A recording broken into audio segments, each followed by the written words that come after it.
Echoes of Fear, Chapter 1, Whispers in the Dark. Madison Walker had always been drawn to the quiet solace of the small town of Crescent Valley. Nestled between dense forests and rolling hills, it offered a reprieve from the chaos of her past. But, as she would soon learn, tranquility can often harbor hidden dangers. The night air was crisp as Madison locked up her bookstore, The Raven's Haunted Nest, Forest, for the evening. The scent of pine and earth lingered in the air, a comforting aroma that usually set her mind at ease. However, tonight felt different. A strange unease gnawed at the edges of her consciousness. As she walked home, the narrow streets of Crescent Valley were bathed in the soft glow of lamplight, casting long, eerie shadows. Madison couldn't shake the feeling of being watched. Her footsteps echoed unervingly in the silence, each step reverberating through the empty streets. "Just nerves," she muttered to herself, quickening her pace. Her home was a charming old Victorian house that she'd painstakingly restored over the years. It stood at the edge of town, near the beginning of the forest. Madison unlocked the front door, the creak of the hinges sending a shiver down her spine. She stepped inside and bolted the door behind her, feeling a strange sense of relief. The house was quiet, almost too quiet. Madison flipped on the lights, the warm glow illuminating her cozy living room filled with shelves of books and comfortable furniture. She dropped her keys on the coffee table and sank into the plush armchair, trying to shake off the unsettling feeling. Suddenly, a soft whispering sound filled the room. Madison froze, her heart pounding in her chest. The sound was faint, barely audible, but it was there. A low, haunting murmur that seemed to come from the walls themselves. "Hello?" she called out, her voice trembling. The whispering stopped abruptly, leaving an eerie silence in its wake. Madison's breath came in shallow gasps as she stood up and looked around the room. Nothing seemed out of place, but the feeling of being watched had intensified. Determined to dismiss it as her imagination, Madison headed upstairs to her bedroom. She changed into her pajamas and climbed into bed, pulling the covers up to her chin. As she lay there, trying to calm her racing heart, the whispering started again. This time it was louder, more distinct. Madison, her name, spoken in a ghostly tone, sent chills down her spine. She bolted upright in bed, her eyes darting around the room. The shadows seemed to shift and move, playing tricks on her mind. "Who's there?" she demanded, her voice barely a whisper. The whispering stopped again, replaced by an oppressive silence. Madison's eyes locked onto the closet door, which stood slightly ajar. With trembling hands, she reached for the bedside lamp and turned it on, flooding the room with light. The closet was empty. Madison let out a shaky breath and rubbed her eyes. "Get a grip, Madison. It's just your imagination." But deep down, she knew something was wrong. The whispers were real, and they were just the beginning. Chapter 2, The Intruder. The following morning, Madison awoke to the sound of birds chirping outside her window. The sunlight streamed in, casting a warm glow over her room. She tried to shake off the events of the previous night as nothing more than a vivid nightmare. Determined to distract herself, Madison decided to spend the day at the Raven's Nest. The familiar routine of running her bookstore always brought her comfort. She opened the shop and busied herself with restocking shelves and helping customers, hoping the bustling activity would keep her mind occupied. The day passed uneventfully, and as the sun began to set, Madison felt a sense of dread creeping back in. She closed up the shop and walked home, the uneasy feeling from the night before returning with each step she took. As she approached her house, she noticed something odd. The front door was slightly ajar, swaying gently in the evening breeze. Madison's heart skipped a beat, and she quickened her pace, fear gripping her. "Hello?" she called out as she stepped inside. The house was eerily silent. Madison's eyes darted around, searching for any sign of an intruder. Nothing seemed out of place, but the unsettling feeling persisted. She closed the door behind her and locked it, her mind racing. A soft creak from upstairs caught her attention. Madison's heart pounded as she slowly made her way up the stairs, each step feeling heavier than the last. She reached the top and paused, listening intently. The creak came again, this time from her bedroom. With trembling hands, Madison pushed the door open and stepped inside. The room was empty, but the closet door was ajar once more. She took a deep breath and walked towards it, her pulse quickening. "Who's there?" she demanded, her voice barely a whisper. The closet door creaked open wider, and Madison's breath caught in her throat. A figure stepped out, a tall, shadowy silhouette that seemed to blend with the darkness. Madison stumbled back, her heart racing. "Who are you?" she asked, her voice shaking. The figure remained silent, its presence menacing. Madison backed away slowly, her eyes locked on the intruder. Suddenly, the figure lunged at her, and she let out a scream. She turned and ran, her heart pounding in her ears. Down the stairs she fled, not daring to look back. She burst through the front door and into the night, her mind racing with fear and confusion. She ran blindly, not knowing where to go, just needing to get away from the shadowy figure that haunted her home. Chapter 3. The Old Man's Warning. Madison's feet pounded against the pavement as she sprinted through the deserted streets of Crescent Valley. Her breath came in ragged gasps, her mind a chaotic swirl of fear and confusion. She didn't stop until she reached the town square, where the comforting glow of streetlights provided a sense of safety. She sank onto a bench, her body trembling. "What the hell is happening?" she whispered to herself. As she sat there, trying to catch her breath, a figure emerged from the shadows. It was Old Man Jenkins, a reclusive but kind-hearted resident known for his eccentricities and vast knowledge of the town's history. He approached Madison with a concerned expression. "Are you all right, Miss Walker?" he asked, his voice raspy but gentle. Madison looked up at him, her eyes wide with fear. I think someone broke into my house. There was a figure in my room." Old Man Jenkins's face grew grave. He sat down beside her, his eyes narrowing with concern. "Did you see who it was?" "No," Madison replied, shaking her head. "It was just a shadow, but it felt so real, so threatening." Jenkins sighed and leaned closer, his voice dropping to a whisper. "There's something you need to know about Crescent Valley, Miss Walker. This town has secrets, dark ones.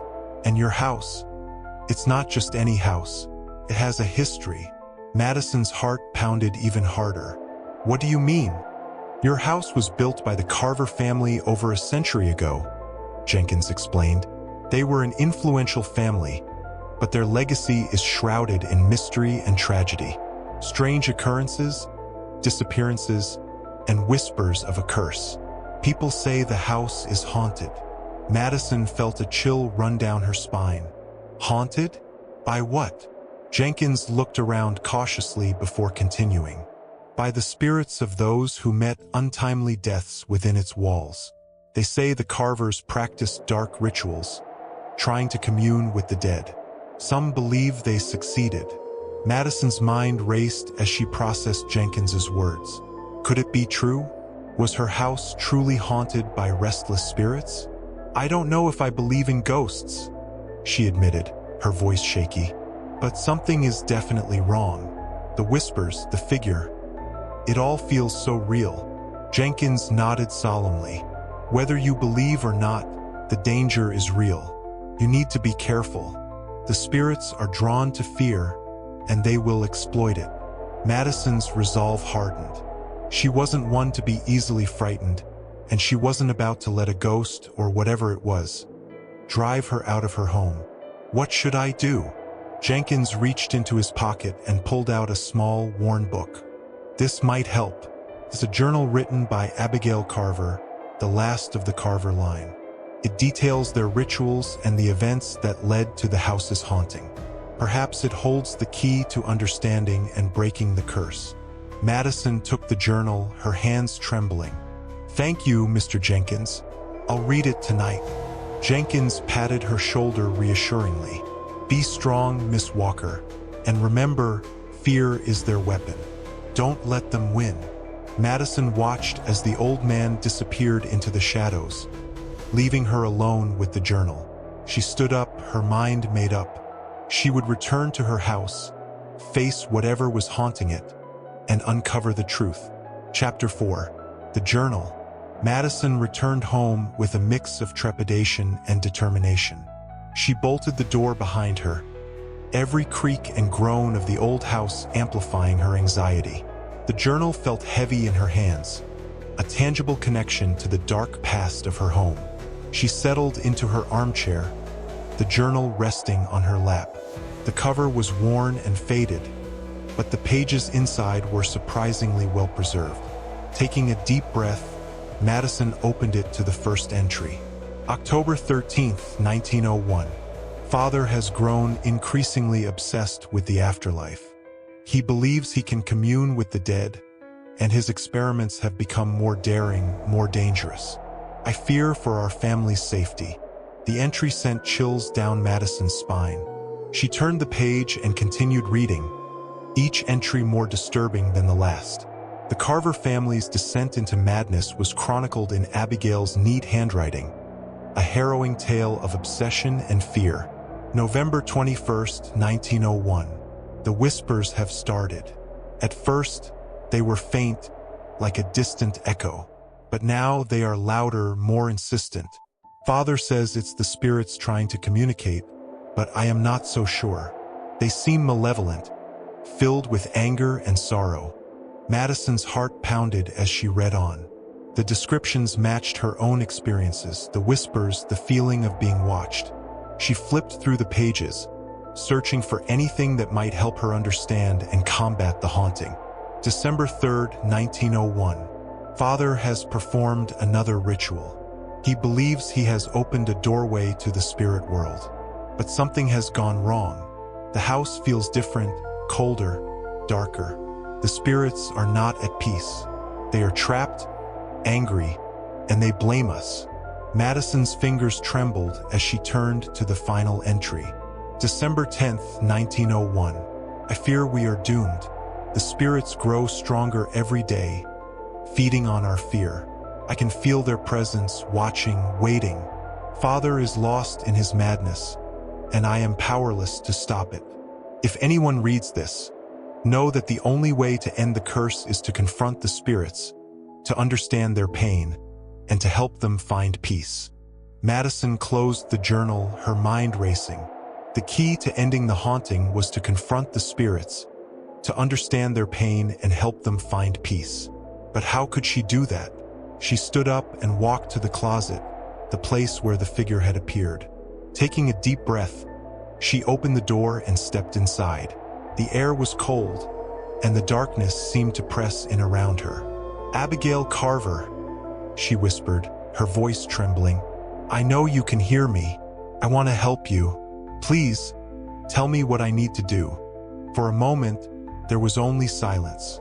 Then, slowly, a soft whisper filled the air, echoing around her. Find the locket. The locket holds the key. Madison's heart raced as she backed out of the closet. The locket. It was the key to understanding the spirit's pain and ending the haunting. But where was it? She would have to search the house, uncover the secrets hidden within its walls, and find the locket. Only then could she hope to bring peace to the restless spirits and end the echoes of fear that haunted her home. Chapter 5. The Hidden Locket. The next morning, Madison felt a renewed sense of purpose. She knew what she had to do: find the locket and uncover the secrets it held. Determined to end the haunting, she began her search in the attic, the most likely place for hidden treasures in an old Victorian house. The attic was a dusty, dimly lit space filled with cobwebs and forgotten relics. Madison sifted through boxes of old clothes, faded photographs, and antique furniture. Hours passed, and her frustration grew as she found nothing that resembled a locket.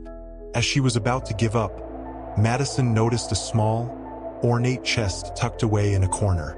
The chest was covered in dust, its intricate carvings almost invisible beneath the grime.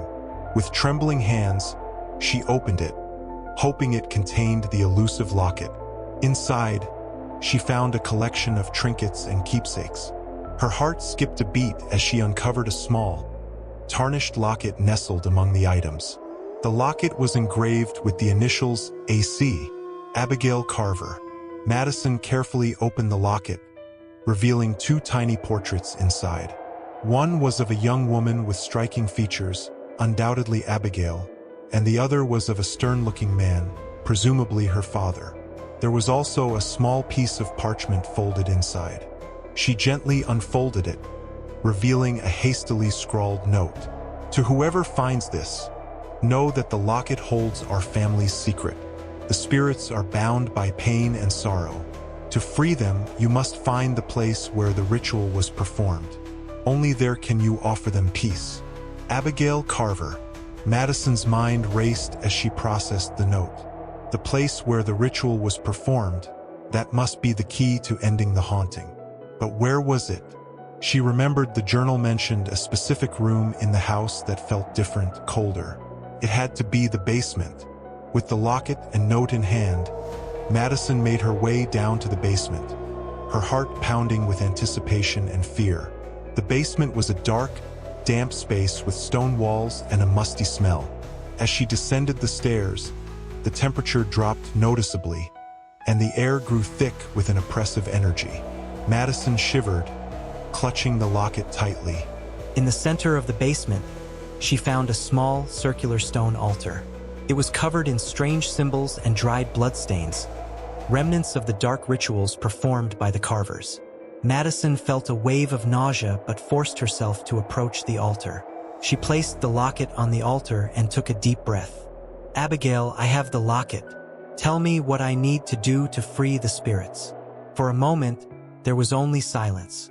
Then, a cold breeze swept through the basement, and the whispers began again, louder and more urgent. "Offer peace. Show them the light. End the pain." Madison's eyes filled with tears as she realized what she had to do. She had to acknowledge the suffering of the spirits and offer them a way to move on. She knelt beside the altar, her voice trembling. "Spirits of the Carver family, I know you are trapped here, bound by pain and sorrow. I offer you peace and a chance to move on. Let go of the anger and fear. Find the light and rest in peace."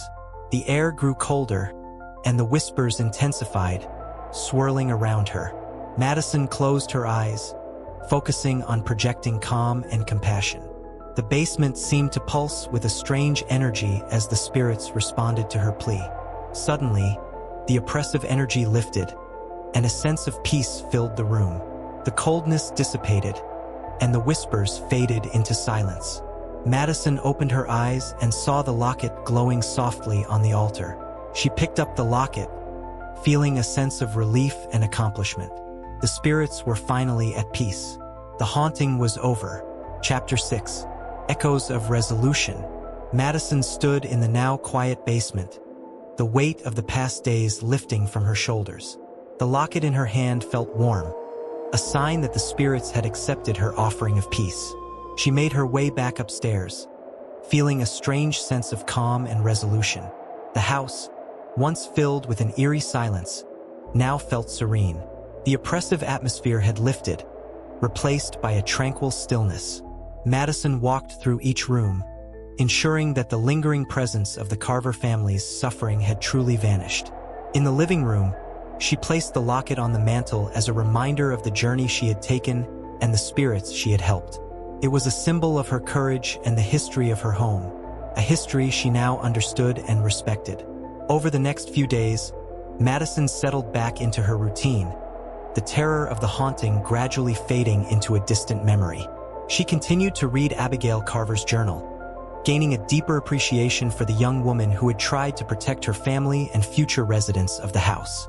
One evening, as she was closing up the raven's nest, Old Man Jenkins stopped by. He smiled warmly at Madison, a twinkle of curiosity in his eyes. "How are you, Miss Walker?" he asked, leaning on his cane. Madison returned his smile.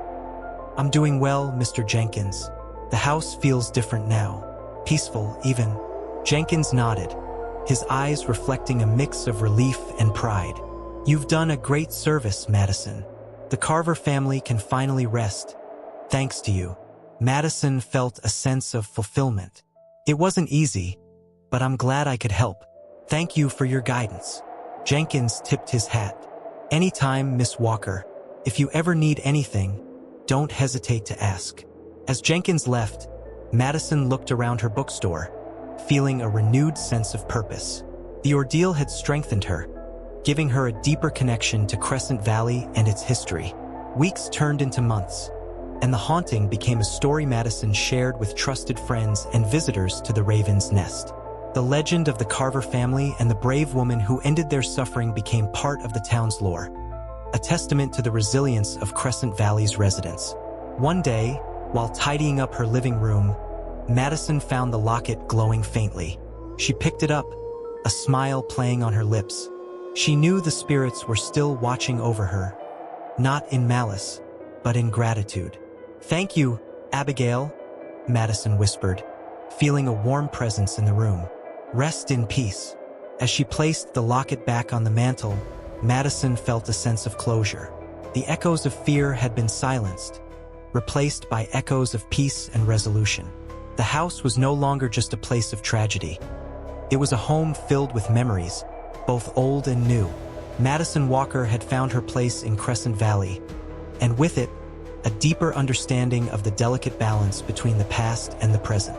The haunting had tested her, but it had also shown her the strength she possessed and the importance of facing one's fears.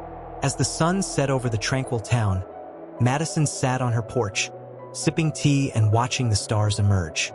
The whispering winds carried a gentle melody, a reminder of the spirits that had once haunted her home but now sang a song of peace. The end. Lost in the Dark. Chapter 1. The Disappearance. The last thing Jenna remembered was the eerie stillness of the night. She had been walking home from her best friend Amy's house, a short distance that now seemed like an eternity away. The streetlights had flickered once, then went out, plunging her into darkness. She fumbled for her phone, its faint light offering little comfort. Jenna's breath quickened, her heart pounding in her chest. She never made it home. In the quiet suburban neighborhood of Briarwood, Jenna's disappearance sent shockwaves through the community. She was a bright, lively 17-year-old with a future full of promise. Her parents, Lydia and Mark Harris, were devastated, their home quickly becoming a hub of frantic activity as police, friends, and neighbors gathered to offer support and search for clues. Detective Sarah Blake, a seasoned investigator with a reputation for solving the most baffling cases, was assigned to lead the investigation. She had seen her share of disappearances, but there was something particularly unsettling about this case. Jenna seemed to have vanished without a trace. Sarah's first stop was the Harris household. The atmosphere was heavy with despair. Lydia sat on the couch, clutching a photograph of Jenna, her eyes red and swollen from crying. Mark paced back and forth, his face etched with worry. "Detective Blake, please, you have to find her," Lydia pleaded, her voice trembling. "We'll do everything we can, Mrs. Harris," Sarah assured her. "I need to ask you a few questions about Jenna's routine. Did she mention anything unusual happening recently? Any new friends or strange encounters?" Lydia shook her head. "No, nothing. Jenna was a good kid. She kept to herself mostly, spent time with Amy and a few other friends. She didn't have any enemies." Sarah nodded, making notes in her small, leather-bound notebook. "What about the night she disappeared? Was there anything out of the ordinary?" Mark stopped pacing and turned to face the detective. "She was coming back from Amy's place. It's only a 10-minute walk. She called us when she was leaving, but she never made it home." Sarah's mind raced with possibilities. Abduction was the most likely scenario, but without any witnesses or evidence, it was like searching for a needle in a haystack. She needed to retrace Jenna's steps, starting from Amy's house. Amy was a petite, shy girl with a nervous disposition. She sat in her living room, wringing her hands as Sarah questioned her. "Did Jenna say anything to you before she left? Did she seem worried or upset about anything?" Sarah asked gently. Amy shook her head, tears welling up in her eyes. "No, she was fine. We were just talking about school and stuff. She didn't seem scared or anything. Sarah frowned, sensing there was more to the story. Amy, if there's anything you remember, no matter how small, it could be important. Amy hesitated, then spoke in a barely audible voice. There was a car, a black SUV. It was parked down the street when Jenna left. I didn't think much of it at the time, but now, I don't know. Sarah's pulse quickened. Did you see who was in the car? No, it was too dark, Amy replied, her voice shaking. Sarah thanked Amy and left, her mind piecing together the fragments of information. A black SUV. It was a lead, but a tenuous one. She needed more. As the days turned into weeks, the search for Jenna intensified. Volunteers scoured the woods and fields surrounding Briarwood. Flyers with Jenna's picture were plastered on every lamppost and bulletin board. But despite the community's efforts, Jenna remained missing. Sarah spent long hours at the police station, reviewing surveillance footage, interviewing potential witnesses, and chasing down every lead. She knew time was running out. The longer Jenna was gone, the slimmer her chances of being found alive. One night, as Sarah sat in her dimly lit office, her phone buzzed. It was a text message from an unknown number. I know what happened to Jenna. Meet me at the old mill at midnight. Come alone. Sarah's heart raced as she read the message. Could be a trap, but it could also be the break she needed. She grabbed her coat and headed out into the night, determined to uncover the truth, no matter the cost. Chapter 2. The Old Mill. The old mill stood on the outskirts of Briarwood, a relic of the town's industrial past. Abandoned and forgotten, it had become a place of urban legend, rumored to be haunted by the ghosts of workers who had perished in a fire decades ago. Sarah approached the decaying structure with caution, her flashlight cutting through the darkness. She glanced at her watch. It was just past midnight. The air was thick with anticipation and a sense of foreboding. She had informed her partner, Detective James Carter, of her whereabouts as a precaution. If something went wrong, backup would be on the way. The mill's entrance was ajar, creaking on its rusty hinges. Sarah stepped inside, her senses on high alert. The interior was a maze of crumbling walls and debris. She moved slowly, her flashlight sweeping the area. Every sound seemed amplified in the silence. "Hello?" she called out, her voice echoing through the empty space. "I'm here. Show yourself." For a moment, there was nothing but silence. Then a figure emerged from the shadows. It was a man, his face obscured by a hood. Sarah tightened her grip on her flashlight, ready for anything. "Who are you?" she demanded. "What do you know about Jenna?" The man hesitated, then pulled back his hood, revealing a gaunt, haunted face. "My name is Tom," he said, his voice low and rough. "I used to work here before it shut down. I know things that might help you find Jenna." Sarah's mind raced. "What do you know? How are you involved in this?" Tom looked around nervously, as if expecting someone to jump out of the shadows.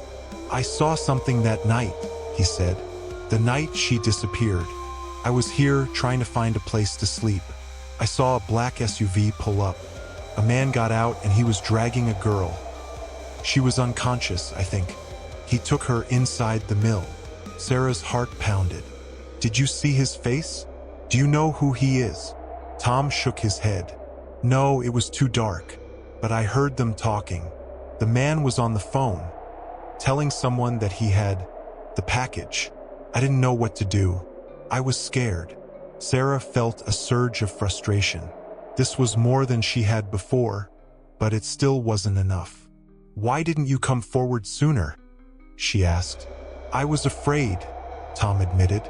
"I didn't want to get involved, but I couldn't live with myself knowing that girl might be in danger." Sarah nodded, understanding his fear. "We need to find out where he took her. Can you show me exactly where this happened?" Tom led Sarah deeper into the mill, to a secluded area near the back.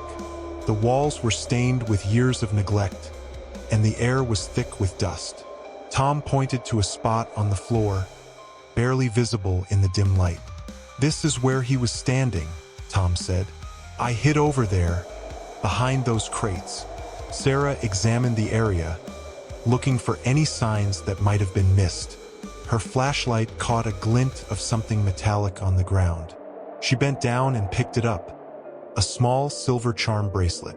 Her pulse quickened as she recognized it. It was Jenna's. She had seen it in photos and in the Harris home. This was proof that Jenna had been here. "Tom, thank you," Sarah said, her voice filled with urgency. "This is a major breakthrough. I need to get this to the lab for analysis. Can you stay here and wait for my partner to arrive? He'll take your statement."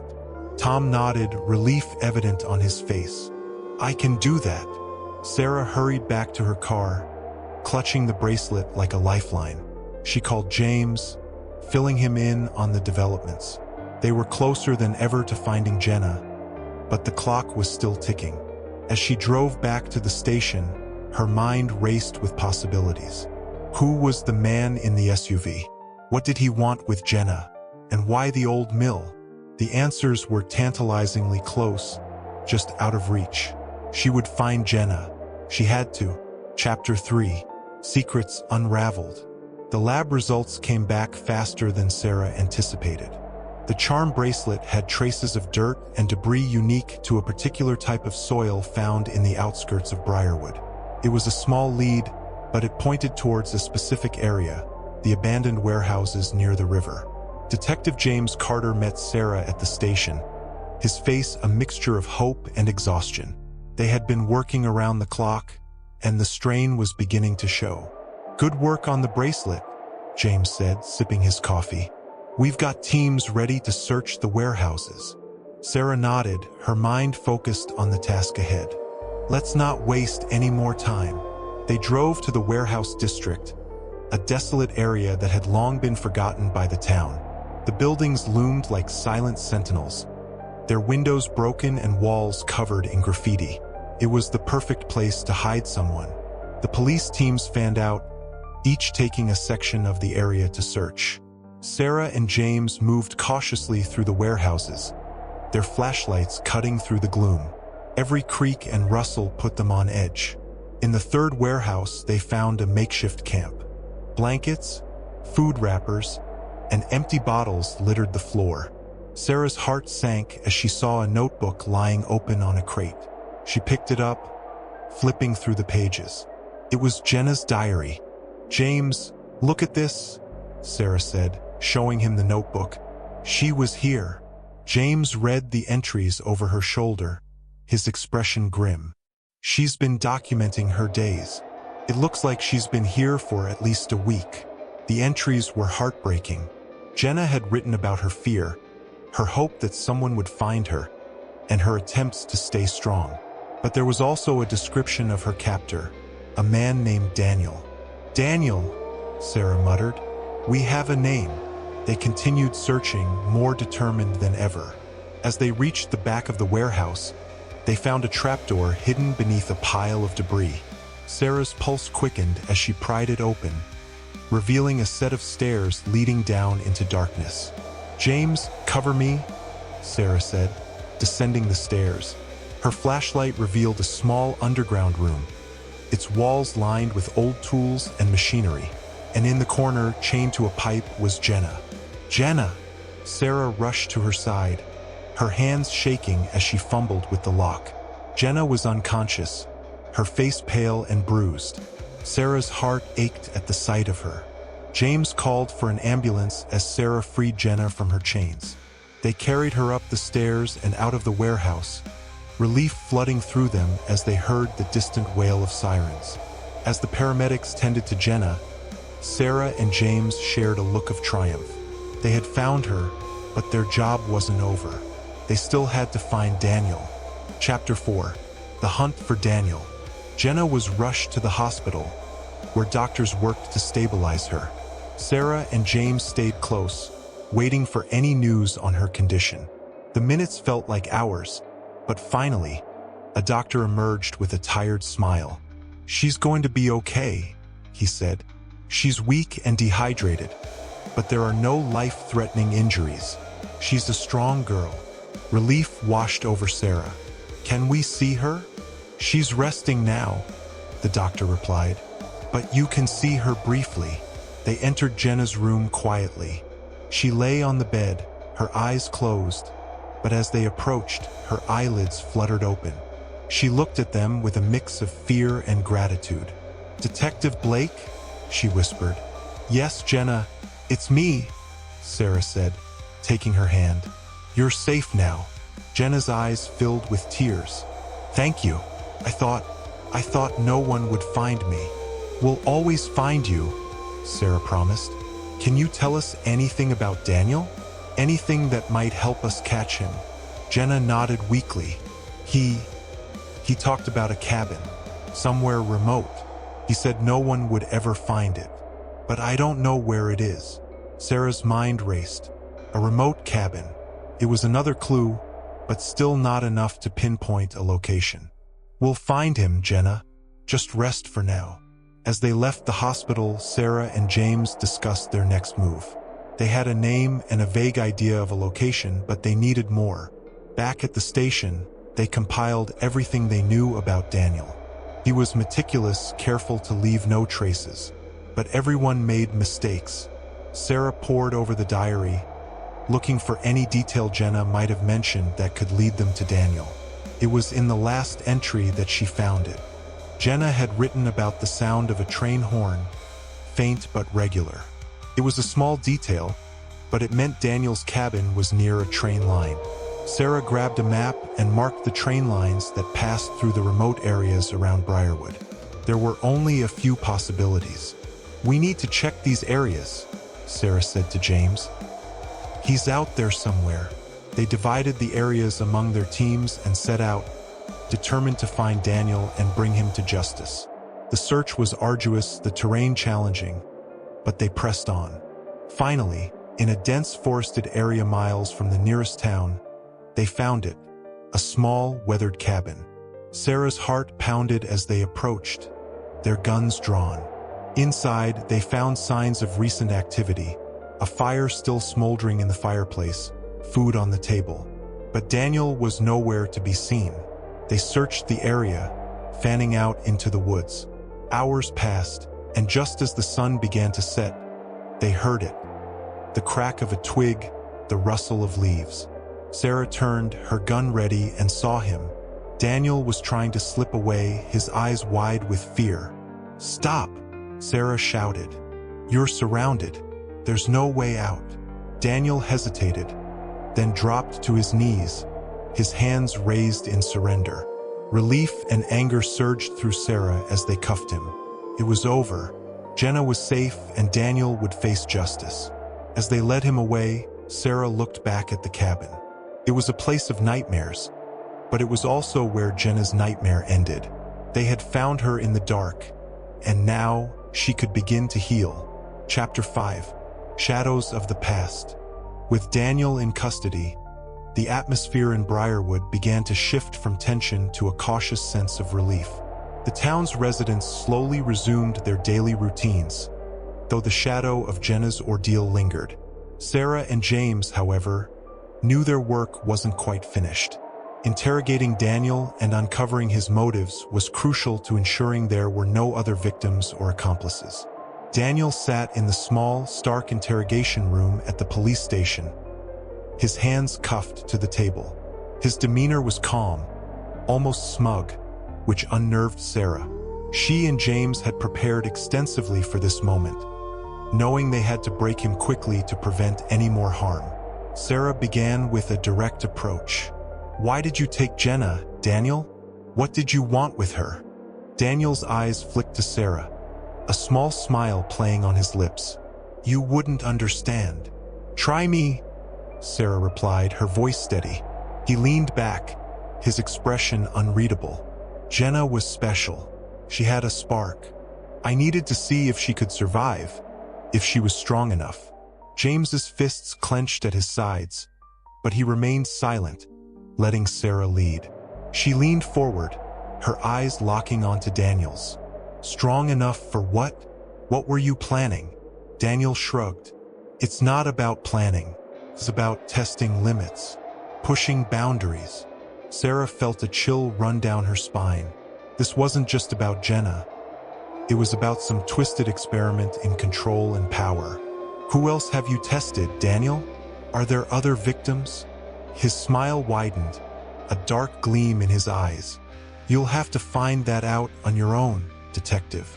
The interrogation was proving difficult, but Sarah and James weren't deterred. They had enough evidence to keep Daniel behind bars, but they needed more to uncover the full extent of his crimes. Sarah decided to change tactics. What about the old mill? Why did you choose that place? She asked. Daniel's eyes flickered, and for a moment he seemed to hesitate. The mill has a history. It's isolated, quiet. No one goes there anymore. It was also where Jenna's bracelet was found, Sarah said, her voice hardening. We have her diary, Daniel. We know what you did to her. His expression faltered briefly, but he quickly recovered. You think you know everything, but you don't. There are always secrets. Sarah and James exchanged a glance. They were getting closer, but it was clear Daniel wasn't going to give up easily. They needed more leverage. Let's take a break, Sarah said, standing. Think about your options, Daniel. Cooperation might make things easier for you. They left the room, closing the door behind them. In the observation room, they reviewed the interrogation footage, discussing their next steps. He's hiding something big, James said. We need to find out what it is. Sarah nodded. Let's dig deeper into his background. There has to be something we're missing. They spent the next few days investigating Daniel's past, looking for any connections that might explain his actions. What they discovered was a history of abuse and neglect, a pattern of escalating violence that had been overlooked for years. Daniel had been in and out of foster homes, each one more dysfunctional than the last. It was a tragic background, but it didn't excuse his crimes. In the midst of their investigation, they received a call from the hospital. Jenna was awake and wanted to speak with them. Chapter 6. Jenna's Revelation. Jenna was sitting up in bed when Sarah and James arrived, her face still pale but showing signs of recovery. Her parents were with her, their expressions a mixture of relief and anxiety. Hi, Jenna, Sarah said softly. How are you feeling? Jenna managed a weak smile. Better, thanks to you. We're glad you're okay, James added. We need to ask you a few more questions, if you're up for it. Jenna nodded. I'll do my best. Sarah took a seat beside her bed. Jenna, you mentioned hearing about a cabin. Can you tell us anything more about that? Anything you remember could help us find it. Jenna closed her eyes for a moment, as if trying to recall the details. I remember he talked about it like it was a safe place for him. He said it was his sanctuary. I think it was near water, because I heard waves sometimes. Sarah and James exchanged a glance. This was the most concrete lead they had. Do you remember anything else? Any landmarks or signs? Jenna frowned in concentration. There was a name, something like Whispering Pines or Whispering Oaks. I'm not sure. He was careful not to give too much away. That's helpful, Jenna, Sarah said, jotting down the name. We're going to find this place. As they left the hospital, Sarah's mind was already working through the possibilities. Whispering Pines or Oaks. There are a few places with names like that near the river. We'll need to cross-reference them with properties owned by or connected to Daniel, James added. They returned to the station and began their search. It was painstaking work, combing through records and maps, but finally, they found it. A property called Whispering Oaks, located on the edge of a large lake, just outside Briarwood. This has to be it, Sarah said, a sense of determination filling her. Let's get a team together and check it out. They assembled a tactical team and headed to the location, the tension palpable as they approached the cabin. It was a quaint, picturesque place, completely at odds with the horrors they suspected it concealed. The team moved in swiftly, securing the area. Inside the cabin, they found evidence of Daniel's meticulous planning, maps, notes, and a disturbing collection of photographs. Some were of Jenna, taken during her captivity, but others were of different girls, their faces filled with terror. "This is it," James said grimly. "This is where he brought them." As they continued their search, Sarah found a hidden room in the basement. Inside, they discovered more diaries, similar to Jenna's, each one telling the story of a different victim. Some had managed to escape, others hadn't been so lucky. The weight of what they had uncovered was overwhelming. Daniel was far more dangerous than they had imagined, his actions driven by a twisted sense of control and power. But now, they had the evidence they needed to ensure he would never harm anyone again. As they gathered the diaries and other evidence, Sarah felt a sense of closure. Jenna's ordeal had been horrific, but her bravery had led them to the truth. Now they could finally bring Daniel to justice and prevent any future tragedies. Chapter 7: Justice Served. The trial of Daniel Mitchell was a media sensation, drawing attention from across the country. His crimes, detailed in chilling detail, shocked and horrified the public. Jenna's testimony was a key part of the prosecution's case, her courage in facing her captor helping to secure a conviction. Sarah and James attended every day of the trial, supporting Jenna and her family through the difficult process. The evidence they had gathered, combined with Jenna's powerful testimony, left no doubt in the jury's mind. Daniel was found guilty on multiple counts of kidnapping, assault, and murder. As the judge read the verdict, a sense of relief washed over the courtroom. Jenna's family embraced her, tears of joy and sorrow mingling on their faces. Sarah and James stood nearby, feeling a profound sense of satisfaction.